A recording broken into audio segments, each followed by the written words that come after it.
जन साहब, लॉ का प्रिंसिपल है कि punishment is the strongest deterrence against crime. 9 मई को तकरीबन 2.5 साल हो गए हैं और अभी तक सिर्फ कुछ लोगों को एक दफ़ा जो है हमने सज़ा की बात सुनी, उसके अलावा कुछ नहीं। और ये बात भी लॉ ही हमें बताता है कि अबैटर जो है वो ऑपरेटर से ज़्यादा बड़ा मुजरिम होता है। अभी तक किसी ऑपरेटर के हवाले से किसी अबैटर के हवाले से कोई डिसीजन सामने नहीं आया, जबकि फौजी अदालतों के रास्ते में जो कोई इम्पेडिमेंट हो सकता था वो भी अब दूर हो चुका है। सुप्रीम कोर्ट ने, बल्कि आईनी अदालत ने उसके हक़ में फ़ैसला दे दिया है। तो इसके बाद इतनी जो ताख़ीर है उसको क्या समझा जाए कि उन लोगों को एक खुली छूट मिली हुई है इससे? देखिए, पहली बात तो ये है कि I as the spokesperson of the armed forces is only competent on this matter to talk about the military trial. जो मिलिट्री कोर्ट्स हुए थे हमने वो सारे कर दी।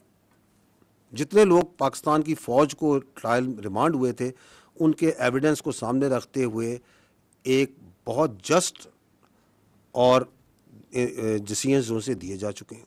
सो as far as that is concern we have done that on the basis of the evidence और तमाम जो उनके आइनी और कानूनी हकूक थे उसके साथ। बाकी आप जो बात कर रहे हैं, these are the cases which are being run in the civil courts. जी जी, मैं कह रहा हूँ वो सारे मामला जो उनसे सिविल कोर्ट है। हमारे पास कोई केस नहीं है किसी बेटर का, इस वक्त कोई केस नहीं है। तो हमारे पास तो वो केस है एक जो सा है अपना एक जनरल फयाज हमीद का एक इससे जुड़ा हुआ केस है जो कि चल रहा है खाली। उसके अलावा तो जो 9 मई के जितने ट्रायल के केसेस थे वो तो हम क्लोज कर चुके हैं। तो बाकी जितने केसेस हैं वो तो सिविल में चल रहे हैं ना। तो आप मुझे चाहते हैं कि मैं पाकिस्तान की अदलिया के बारे में कोई कमेंट करूं in violation of the article 19? I will not do that. So you please ask this question which is a valid question. आप जाके अटॉर्नी जनरल साहब से पूछ लें, आज़म नज़ीर तारड़ साहब से पूछ लें, जहाँ पे रेलिवेंट क्वार्टर्स हैं उनसे पूछ लें। क्योंकि हमारा स्टांस जो सा है 9 मई से आज तक ये है कि ये 9 मई का मुकदमा फ़ौज पाकिस्तान का नहीं, पाकिस्तान की कौम का मुकदमा है।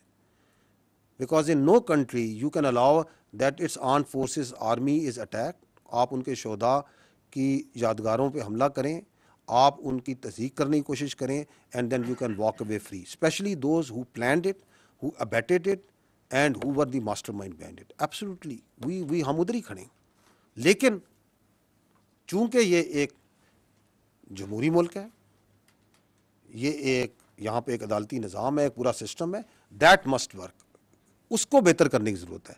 उसके अंदर यकीनन कोई ना कोई प्रॉब्लम्स हो सकती हैं, कोई उसकी वजूहत हो सकती हैं। मैं उसमें से काउंटर टेररिज्म के ऊपर आपको फैक्ट्स एंड फिगर से बता सकता हूँ कि सबसे ज़्यादा दहशतगर्दी आपकी खैबर पख्तूनख्वा में है।